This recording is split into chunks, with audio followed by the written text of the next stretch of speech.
Tonton video ini sampai selesai agar Anda tidak gagal paham.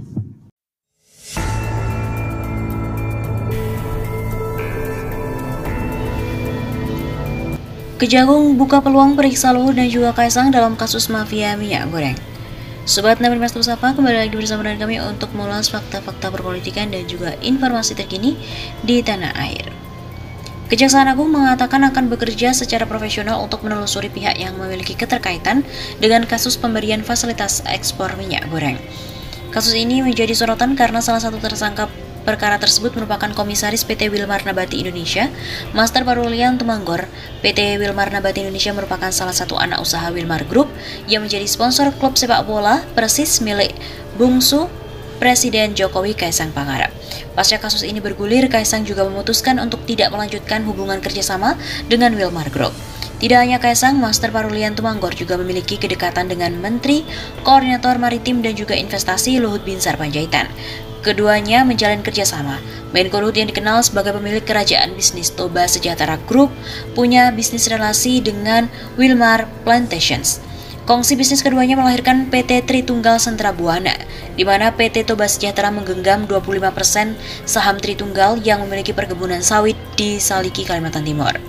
Kejaksaan akan profesional, terutama dalam tindakan profesional penyidik dalam proses mencari keterangan dari saksi, penggeledahan maupun upaya paksa dari keterkaitan saksi dengan pihak lain. Kata Jaksa Agung Muda Bidang Pidana Khusus Kejagung Febri Adriansyah, Jumat 22 April. Kita akan melakukan pemanggilan bila adanya keterkaitan dengan pembuktian dan konstruksi perkara. Begitu sambungnya. Terlebih, perkara suap ekspor minyak goreng yang ditangani Kejagung, kata dia, merupakan kejahatan yang menyengsarakan masyarakat. Ia menegaskan dalam kualifikasi tindak pidana korupsi ini memungkinkan memanggil sejumlah saksi.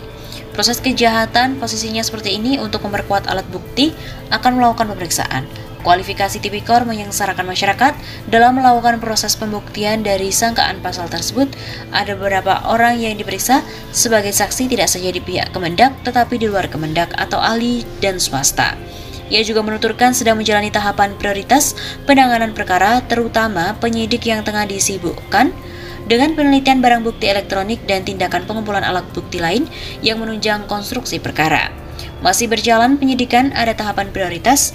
Penyidik kami disibukkan dengan penelitian barang bukti elektronik dan tindakan pengumpulan alat bukti lain cukup kuat. Apakah ada kaitan dengan gratifikasi, suap, dan yang lainnya? Begitu ungkapnya. Sebelumnya, Kejaksaan Agung telah menetapkan 4 orang sebagai tersangka dalam dugaan kasus suap ekspor minyak goreng. Mereka adalah Direktur Jenderal Perdagangan Luar Negeri, Dirjen Daklu, Kementerian Perdagangan, Indra Sari Wisnuwardana, dan 3 pihak swasta, yakni Senior Manager Corporate Affair Permata Hijau Group Stanley M.A., Komisaris PT Wilmar Nabati Indonesia Master Parulian Tumanggor, dan General Manager PT Musimas Picare Togare Sitanggar. Sebelumnya, Ekonom Pergerakan Kedaulatan Rakyat (PKR) Gede Sandra membeberkan sejumlah hasil risetnya terkait dengan beredarnya foto Menko Luhut dan juga MP Tumanggor, Komisaris PT Wilmar Nabati, yang kini berstatus tersangka dalam dugaan mafia minyak goreng yang digarap Kejaksaan Agung. Adapun total luas perkebunan Saliki kerjasama dengan PT Toba Sejahtera dengan Wilmar Plantation mencapai 12.000 hektar dengan lahan hak guna usaha seluas 5.759 hektar. Perkebunan Saliki juga dilengkapi dengan alat giling yang dapat menghasil panen menjadi minyak sawit mentah. Hasil panen itu berasal dari kebun sendiri maupun membeli dari petani di sekitar. Artinya rekam jejak Menko yang merupakan pebisnis itu punya benang merah dengan Wilmar.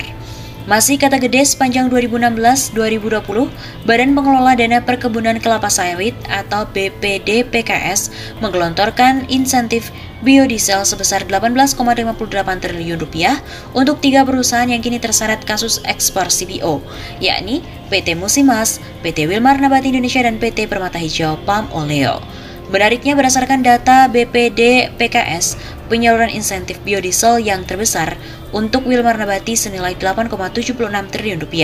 Selanjutnya, Musimas mencapai Rp7,19 triliun dan Permata Hijau Palm Oleo sebesar Rp2,63 triliun. Ini menarik, begitu besarnya insentif biodiesel untuk Wilmar Nabati, setara 47% dari Rp18,58 triliun. Bisa jadi ada kaitan dengan Luhut dan juga Wilmar. Begitu paparnya.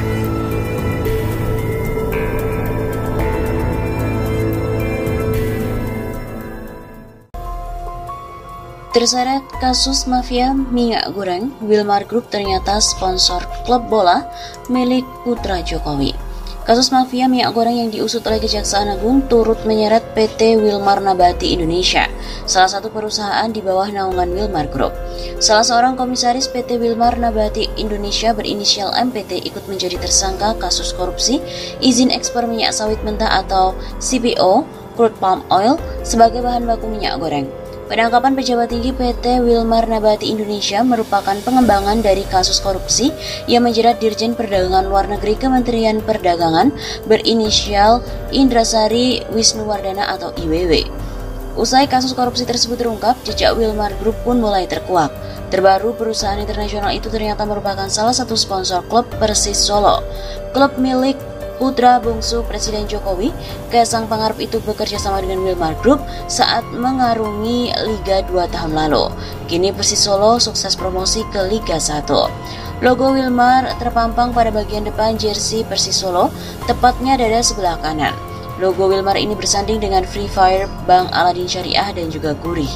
Country Head Wilmar International Ltd untuk Indonesia, Darmin Indigo, pada Oktober tahun 2021 lalu menjelaskan perusahaannya tanpa ragu-ragu bersedia menjadi sponsor Persis Solo pada kompetisi Liga 2 musim 2021. Keputusan ini didasari potensi tim Laskar Sambar Nyawa untuk lebih berprestasi di ajang sepak bola tanah air termasuk promosi ke Liga 1. Darwin mengatakan sepak bola merupakan olahraga yang sangat dekat dengan masyarakat di Indonesia. Hal ini sesuai dengan produk yang dihasilkan Wilmar Group seperti minyak goreng, beras, dan lainnya yang juga dikonsumsi masyarakat Indonesia. Jadi ada kesamaan antara Wilmar dengan Persis Solo. Kami benar-benar sangat dekat dengan masyarakat. Kami juga sangat bangga dengan manajemen baru Persis yang kami yakin mereka menjadi tim unggul di Indonesia. Selain Wilmar Nabati Indonesia, Kejagung juga menangkap 2 tersangka lainnya dari perusahaan PT Musimas dan Permata Hijau Group dalam korupsi izin ekspor sawit. Keterlibatan Wilmar Group dalam mendukung Persis Solo ditanggapi oleh politisi Partai Demokrat Cipta Pancalaksana. Jika kasus tersebut terjadi di era Presiden SBY, menurut Panca, maka para cebong akan melontarkan berbagai tuduhan. Kalau ini kejadian di era rezim SBY, para bong sudah pasti rame nih. Segala tuduhan pasti menyembur dari mulut mereka, terutama si Panjul, iya nggak sih? Tulis di akun Twitternya pada hari Kamis 21 April.